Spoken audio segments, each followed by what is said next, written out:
आज के वीडियो में हम एक लोडिंग एनिमेशन बनाने वाले हैं। जैसे ये लोडिंग एनिमेशन कंप्लीट होगा, इस टाइप का एनिमेशन आएगा, फिर आपका कंटेंट शो होगा। और ये कंटेंट भी आपका स्टैगर्ड एनिमेशन है, एक के बाद एक दिख रहा है। तो एक बार और रिफ्रेश करते हैं।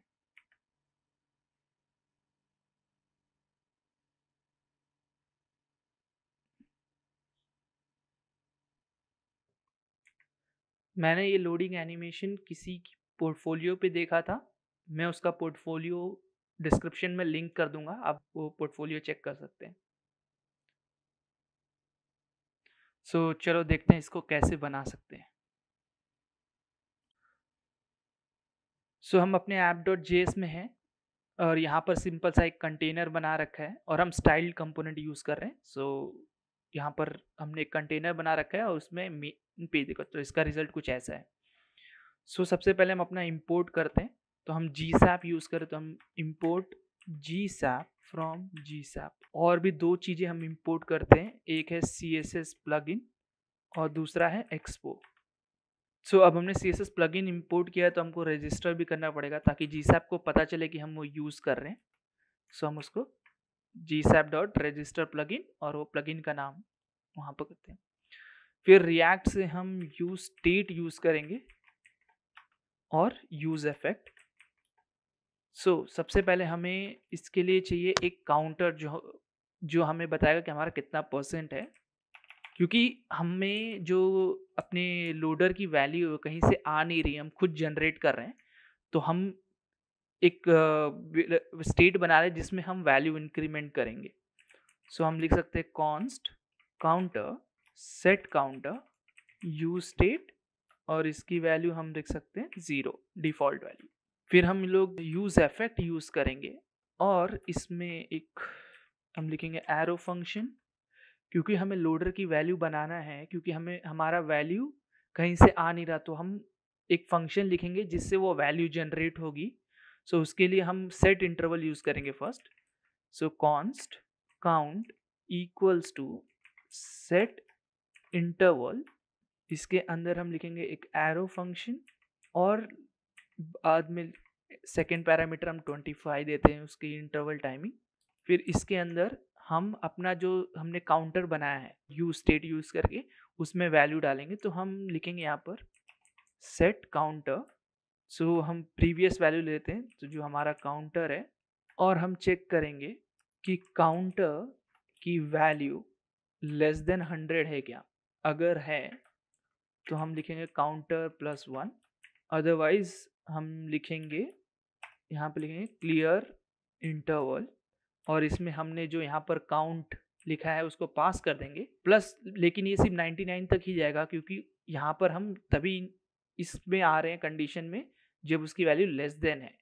तो हमें क्या करना पड़ेगा कि जो एल स्टेटमेंट है यहाँ पर, इसके अंदर एक और चीज़ हमें करनी है जो कि है सेट काउंटर की वैल्यू जो है वो हम 100 यहाँ पर सेट कर सकते हैं और इसको सेव करते हैं, इनको ब्रैकेट में कर देते हैं। जब भी हमारा सेट काउंटर की वैल्यू लेस देन 100 है तो काउंटर +1 होगा, वरना क्लियर इंटरवल होगा और सेट काउंटर होगा। हमारी वैल्यू इसके अंदर स्टोर होगी काउंटर के अंदर। सबसे पहले अपना लोडिंग एनिमेशन बनाते हैं। तो हम लिखते हैं लोडिंग और इसको डिफाइन कर दें नीचे फर्स्ट। पहले लिख लेते हैं लोडिंग। लोडिंग के अंदर एक होगा फॉलो और हम इसका क्लास नेम दे देते हैं। तो ये फॉलो लाइन है जो बाद में फॉलो करती है। सेकेंड है जो चीज़ चाहिए हमें वो प्रोग्रेस बार, जो हमारा जब नंबर इंक्रीमेंट हो रहा है तब हमें चाहिए, और इसका हम क्लास नेम लिखते हैं पहले। तो क्योंकि हमें इसे हाइड करना है तो हम इसका क्लास नेम हाइड रखेंगे। और इसका जो विथ है, क्योंकि हमें क्योंकि यही जो प्रोग्रेस बार जो इंक्रीमेंट होने वाला है, तो हम स्टाइल में इसको थोड़ा सा बड़ा करते हैं कुछ ऐसे। स्टाइल के अंदर हम लिख सकते हैं विथ इक्वल्स टू काउंटर और उसको एक परसेंटेज, क्योंकि हमें वैल्यू जो परसेंटेज में चाहिए तो हमें ये लिखना है। फिर थर्ड चीज चाहिए जो हमें नंबर चाहिए, जिसको हम लिखेंगे काउंट और इसके अंदर वही वैल्यू जो है हमें दिखानी है। यही काउंटर को कॉपी करेंगे, यहाँ पर पेस्ट करेंगे और यहाँ पर हमें सिर्फ एक परसेंटेज सिंबल डालना है। ये हो गया हमारा लोडिंग का एनिमेशन, बट हमें कंटेंट दिखाना है एंड में। एक कंटेंट करके रैपर डिफाइन करते हैं और उसके अंदर मैं पी टैग में कॉपी पेस्ट कर लेता हूँ और इन सबको मैंने टाइटल लाइन एज ए नाम दिया है। सिमिलरली यहाँ पर भी काउंट को भी हमें हाइड करना है, तो सेम क्लास नेम यहाँ से उठाते हैं और इसको भी हाइड यहाँ पर करते हैं। अब ये हो गया क्योंकि हमें ये सब एरर है क्योंकि हमने अब तक ये डिफाइन नहीं किया है। तो यहाँ पर नीचे जाते हैं और एक एक करके डिफाइन करते हैं। तो सबसे पहले हमारा लोडिंग है। सो लोडिंग की जो विड्थ और हाइट है वो 100% रखेंगे। बैकग्राउंड कुछ ब्लैक जैसा और आइटम सेंटर में रखते हैं और इसको हम रखते हैं पोजीशन एब्सोल्यूट और टॉप 0 ताकि वो हमेशा कॉर्नर से स्टार्ट हो। तो लोडिंग हो गया। फिर सेकेंड चीज जो हमें चाहिए वो है फॉलो। सो फॉलो के लिए वापस सेम डिफाइन करते हैं, const follow equals to style div. इसको अगेन पोजीशन इसको एब्सोल्यूट रखेंगे। बैकग्राउंड कलर इसका हम ये कलर देंगे क्योंकि ये फॉलो जो लाइन फॉलो करने वाली है उसका कलर है, क्योंकि हम इसको एनिमेशन में एक्सपैंड भी करने वाले हैं तो इसका कलर ये रखा है। हाइट हम 2 पिक्सल रख रहे हैं। विथ हम लोग 0 रख रहे हैं क्योंकि विथ हमें इंक्रीज करना है, इसलिए हम विथ 0 रख रहे हैं। और लेफ्ट भी 0 रखेंगे क्योंकि लेफ्ट साइड से स्टार्ट होगा। और इंडेक्स जी इंडेक्स हम 2 रखेंगे। तो ये हो गया फॉलो। सिमिलरली अब हमें प्रोग्रेस बार, काउंट और कंटेंट करना है। प्रोग्रेस बार को डिफाइन करते हैं और प्रोग्रेस बार बेसिकली अपना लाइन जब है जो नंबर के साथ इंक्रीमेंट हो रहा है। सो सेम चीज जो हमने इसके लिए की है, इसका पोजीशन एब्सोल्यूट और लेफ्ट 0 क्योंकि वो सेम ही जगह पे है। हाइट भी सेम ही है उनकी, तो हाइट भी सेम। और बैकग्राउंड कलर हम वाइट रखेंगे क्योंकि ये वाली लाइन इसके ऊपर आएगी तो इसका बैकग्राउंड कलर वाइट है। और क्योंकि हम इसको इंक्रीमेंट नहीं कर रहे हैं जी हिसाब से, सो हम इसमें ट्रांजिशन ऐड करते हैं 0.4 सेकेंड ईज आउट। और ऑब्वियसली क्योंकि ये स्टार्ट होगा तो इसकी विथ 0 होनी चाहिए, सो विथ भी 0। अब हमारा रह गया count. So similarly count define करते हैं क्योंकि काउंट को हम, और यहाँ पर अगर आपने नोटिस किया कि बाकी सब में डिव है, मैंने यहाँ पर पी टैग लिखा है क्योंकि वो मैं as a P tag use कर रहा हूँ। तो सिमिलरली इसको भी पोजीशन हम एब्सोल्यूट रखेंगे। फॉन्ट साइज हम थोड़ा लार्जर चाहिए तो 130 पिक्सल लिखते हैं। कलर हम वाइट यूज कर रहे हैं क्योंकि हमारा बैकग्राउंड ब्लैक है, राइट। यहाँ पर हमने डिफाइन किया बैकग्राउंड ब्लैक है, ब्लैक कलर का है, ब्लैकिश कलर है, सो हमें फॉन्ट वाइट चाहिए। और लाइन और फॉन्ट वेट हम 50 देते हैं। बट हम ट्रांसलेट, ये जो काउंटर है वो लाइन से सेंटर में नहीं है, वो थोड़ा सा ऊपर है।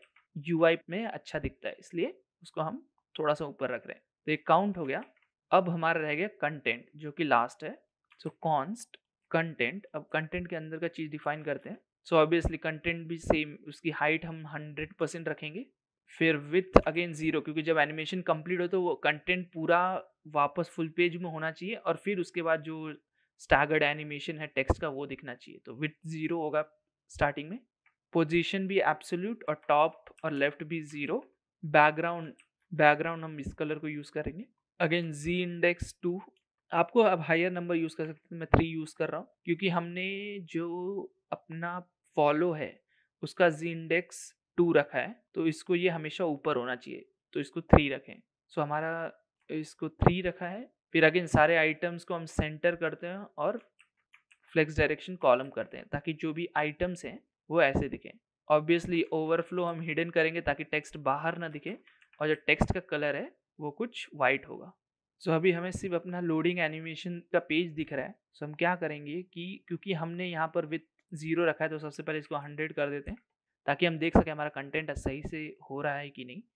और जो यहाँ पर हमारा है उसको हम डिस्प्ले नन कर देते हैं। सो हमारा कंटेंट दिख रहा है, लास्ट में हमें ऐसा दिखेगा, ये हमारा कंटेंट पेज है। सो क्योंकि मैंने इन सबको पी टैग में रखा है तो मैं पी टैग को डिफाइन करता हूँ और इसमें हम पहले इसको सेंटर कर देंगे, text align centre. Font size 104 pixel रखेंगे। फॉन्ट वेट 500 रखेंगे क्योंकि हम पी टैग यूज करें तो उसमें बाय डिफॉल्ट मार्जिन्स होते हैं तो हम मार्जिन 0 यूज करते हैं। क्योंकि ये एनिमेट होने वाला तो इसमें 2 चीजें एनिमेट होंगी, एक इसकी ओपेसिटी और एक इसका डिस्प्ले। सो हम लोग ओपेसिटी 0 रख रहे हैं और जो डिस्प्ले है उसको नन करेंगे तो ये गायब हो जाएगा। सिमिलरली जो हमने यहाँ पर विथ जो 100 की थी इसको वापस हम 0 कर देते हैं ताकि ये कंटेंट गायब हो जाए। और हमारा जो ये डिस्प्ले नन है यहाँ से हटा देते हैं। सो ये हमारा यूआई रेडी हो गया। अगर हम रिफ्रेश करेंगे तो आप देख रहे हैं कि इंक्रीमेंट हो रहा है, जो हमने फंक्शन यहाँ पर लिखा था यूज इफेक्ट में ताकि वो इंक्रीमेंट करे। बट अभी हमारा फॉलो अप नहीं हो रहा या पेज जो ट्रांजिशन दिखना चाहिए, जो हमारा एनिमेशन दिखना चाहिए वो नहीं हो रहा। सो उसके लिए हम एक फंक्शन बनाते हैं रिवील करके और इस फंक्शन को हम इसके एंड में कॉल करते हैं जब वो 100 हो जाएगा। सो ये फंक्शन कॉल होगा और जब ये फंक्शन कॉल होगा हम टाइमलाइन बनाएंगे। सो जीसैप में टाइमलाइन है तो हम यूज़ करेंगे कॉन्स्ट t1 हमारा वेरिएबल होगा, आप कोई भी वेरिएबल यूज़ कर सकते हैं। फिर हम लिखेंगे जीसैप डॉट टाइमलाइन और अभी के लिए इसमें जब भी ये कंप्लीट होगा, जब भी ये टाइमलाइन पूरी कंप्लीट होगी हम लॉक करेंगे कि कंप्लीट हुआ कि नहीं। सो आप कुछ भी कर सकते हैं इसमें, क्योंकि आप यहाँ से सेट स्टेट कर सकते हैं या फिर ये जो जैसे आपका एनिमेशन कंप्लीट हो गया आप कुछ और परफॉर्म करना चाहते हैं तो अब यहाँ से उस वैल्यू को सेट करके आप कर सकते हैं। बट हमारे केस में ऐसा अभी कुछ नहीं है। सो हम जाएंगे नेक्स्ट लाइन में यहाँ पर और हम t1 को यूज़ करके अपनी जो एनिमेशन है वो स्टार्ट करेंगे। हम लिखेंगे t1.to, जो फर्स्ट पैरामीटर हमें चाहिए रहता है उस आइटम का नाम। सो आप क्लास नेम यूज़ कर सकते हैं या आईडी यूज़ कर सकते हैं। क्योंकि हम क्लास नेम में यूज़ कर रहे हैं तो हम लिखेंगे डॉट, और क्या करना है हमें, क्योंकि ये एनिमेशन तो कंप्लीट हो रहा है तो उसके बाद क्या चाहिए कि हमारा जो फॉलो है जो हमने यहाँ पर डिफाइन किया है, ये जिसका कलर हमने ये कलर दिया था, तो ये फॉलो करके एंड तक जाना चाहिए। तो उसके लिए लिखेंगे हम फॉलो और ये क्या करना चाहिए। सो पहला इसका विथ जो होना चाहिए 100% जाना चाहिए। फिर इसके अंदर हमें ड्यूरेशन देना है तो ड्यूरेशन हम देंगे कि इसको 1.2 सेकेंड तक लगेगा। फिर हम डिले करते हैं क्योंकि जैसे ये कंप्लीट हुआ और डायरेक्टली फॉलो अप करेगा तो थोड़ा सा वियर्ड लगेगा, तो हम डिले देते थोड़ा सा, जो कि अराउंड होगा लेट्स से 0.7 सेकेंड, क्योंकि हम ये सेकेंड्स में दे रहे हैं और क्योंकि हमने यहाँ पर 100% लिखा है तो इसको कोटेशन में लिखना पड़ेगा कोड के अंदर। और इसमें एक और चीज है जो है ईज, कि हमें कैसा चाहिए। तो आप पावर डॉट ईजी नाउट भी यूज कर सकते हैं, क्योंकि हमने यहाँ पर एक्सपो यहाँ पर इंपोर्ट किया है तो हम उसी को यूज करेंगे, एक्सपो डॉट ईजी नाउट। सेव करते हैं और रिफ्रेश करते हैं तो ध्यान से देखिएगा, अगर मैं रिफ्रेश करता हूँ तो हमारा 100% जा रहा है और उसके बाद एक लाइन फॉलो कर हो रही है। अब जैसे ही ये कंप्लीट होता है हमें क्या चाहिए कि ये जो नंबर है ये हाइड हो जाना चाहिए। तो हाइड में हमने क्या क्या दिया कि हमारा जो नंबर हाइड हो जाना चाहिए और जो लाइन, जो फर्स्ट लाइन है ये वाली, वो भी हाइड होना चाहिए। सो इसी में ज्वाइन करके लिखेंगे टू फर्स्ट, अगेन उसका नाम डॉट हाइड, क्योंकि हमने हर जगह क्लास यूज किया है तो हम डॉट यूज कर रहे हैं। आप अगर आपने आईडी डिफाइन किया तो आप हैशटैग यूज कर सकते हैं। और फिर इसके साथ क्या होना चाहिए, सो हाइड है तो हाइड के साथ क्या होना चाहिए कि उसकी पहली तो ओपेसिटी 0 हो जानी चाहिए, ओपेसिटी 0 हो जानी चाहिए। और कितना टाइम लगना चाहिए तो हम दे सकते हैं ड्यूरेशन, उसको लगना चाहिए 0.3 सेकेंड। सेव करते हैं और रिफ्रेश करते हैं, जैसे ही वो कंप्लीट हुआ और उसका ओपेसिटी चलेगी और 0.3 सेकेंड में हुआ है। सो अब हमें क्या चाहिए कि हमने हटा तो दिया है बट वो हमेशा वहाँ पर है, राइट। सो हम नहीं चाहते कि जब भी हम पेज से इंटरेक्ट कर रहे हैं तो वो सेलेक्ट हो, तो उसके लिए सिमिलरली सेम कॉपी करते हैं। यहाँ पर हाइड होने के बाद जो है उसका जो डिस्प्ले है उसको नन कर देते हैं और यहाँ पर सेमीकोलन नहीं आएगा, कॉमा आएगा और ये स्ट्रिंग है। सो अगेन रिफ्रेश करते हैं, कंप्लीट हुआ, ओपेसिटी गई और नन हुआ, नन दिखेगा नहीं तो ऑब्वियसली। सो अभी हमें क्या करना है कि ये जो हमारी लाइन है ये एक्सपैंड होना चाहिए फुल हाइट में। हमने स्टार्टिंग में क्या किया था, उसको विथ 100 दिया था ताकि वो हॉरिजॉन्टली इंक्रीज हो। हम चाहते हैं कि अब इसको वर्टिकली इंक्रीज हो। तो सिमिलरली अगेन वापस डॉट टू नाम लिखेंगे फॉलो और अगेन सो हम लिखेंगे सबसे पहले जो है हाइट इंक्रीज होना चाहिए 100%। अगेन ये स्ट्रिंग है और लास्ट में कॉमा आएगा, सेमीकोलन नहीं। बाकी सब ऑलमोस्ट सेम। जैसा अगर हमें ड्यूरेशन कितने ड्यूरेशन में होना चाहिए तो हम ड्यूरेशन लिखते हैं 0.7। थोड़ा सा डिले ऐड करते हैं क्योंकि जैसे ये डिस्प्ले नन हुआ हम नहीं चाहता कि उसी वक्त हो जाए, थोड़ा सा डिले ऐड करते हैं। ये ईज एक्सपो इन आउट को हम कॉपी पेस्ट करते हैं और यहाँ कॉपी करके यहाँ पर पेस्ट कर देते हैं एंड रिफ्रेश करते हैं। ये कंप्लीट हुआ, ओपेसिटी गई, फुल पेज। अभी जो नेक्स्ट चीज़ है वो हमारा कंटेंट फुल इसमें जाना चाहिए, 100% इसमें जाना चाहिए। सो अगेन वापस सेम लिखना है हमें। सो हमें लिखना है इस बार कंटेंट के लिए, बट इसका विथ हमें क्या चाहिए 100% जाने दो। सिमिलरली क्या किया हमने, टू कंटेंट विथ 100% और सेम ड्यूरेशन हम 0.7 दे रहे हैं। रिफ्रेश, फिर ये फुल होगा और फिर यहाँ से हमने कंटेंट क्लास डिफाइन नहीं की है, सो हम यहाँ पर कंटेंट लेते हैं और यहाँ पर डिफाइन करते हैं। अभी वापस रिफ्रेश करते हैं, ये फुल गया और ये साइड से। सो अब हमें कंटेंट हमारा आ रहा है बट हमें कुछ दिख नहीं रहा। सो ऑब्वियसली हमने टाइटल लाइन को, आपको याद रहेगा हमने एंड में ओपेसिटी 0 किया था और डिस्प्ले नन किया था, राइट? सो हम सबसे पहले अगेन इसके कंटिन्यू में यहाँ पर डॉट टू लिखेंगे और हम लिखेंगे अब टाइटल लाइन के लिए। सो सबसे पहली चीज हम करेंगे डिस्प्ले उसका ब्लॉक में करेंगे और ये स्ट्रिंग होना चाहिए।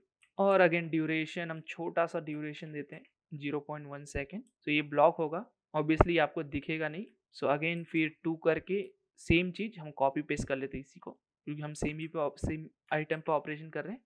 बट इस बार हम ओपेसिटी करेंगे और ओपेसिटी हम सेट करेंगे 1 पे और ड्यूरेशन हम देंगे 0.6 सेकेंड। सिमिलरली जो हमने ईज इन आउट यहाँ से कॉपी करते हैं और पेस्ट करते हैं और सेव करते हैं और रिफ्रेश। तो ये हुआ, फुल स्क्रीन जाएगा, साइड से आइटम आएगा और ये हमारा आइटम दिखा। बट अगर आपने नोटिस किया कि ये वन आफ्टर द अदर नहीं आया, राइट? सो उसके लिए हमें यहाँ पर एक लास्ट वाली लाइन में हमें यहाँ पर लिखना है स्टैगर। एक मिनट, इसको थोड़ा सा, तो यहाँ पर हमें लिखना है स्टैगर और उसको कितने सेकंड में होना चाहिए, तो 0.1 सेकंड के बाद हर एक आइटम पे होना चाहिए। सो इसको कम करते हैं, सेव करते हैं और अब हम रिफ्रेश करते हैं।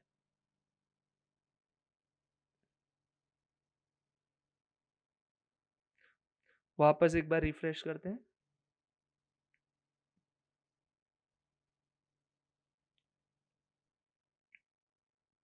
सो हमारा ये जी सैप का एनिमेशन कंप्लीट हो गया।